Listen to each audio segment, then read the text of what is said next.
So sinasabi mo bang nabasura ang kaso mo dahil pinagbibintangan ka ng mga Kastilyo na wala pa rin sa katinoan?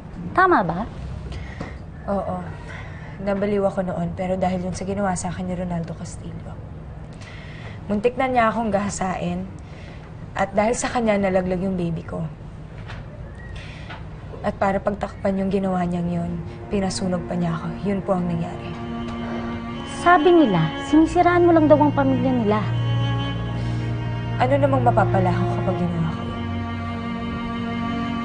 Nagpapagamit ka raw sa kalaban nila sa politika para sa pera. Hindi. Ginagawa ko to para sa sarili ko. Ginagawa ko to para sa pamilya ko. Maniwala kayo sa akin. Nagsasabi ako ng totoo. Gusto ko lang bigyan hustisya yung mga ginawa nila sa akin. Mr. Castillo, alam ko na alam niyo kung ano yung sinasabi ko ngayon. Huwag niyo akong babaliktarin.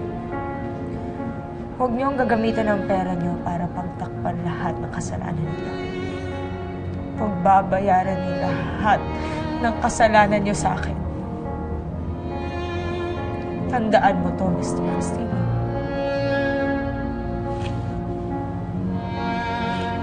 Ipakukulong kita.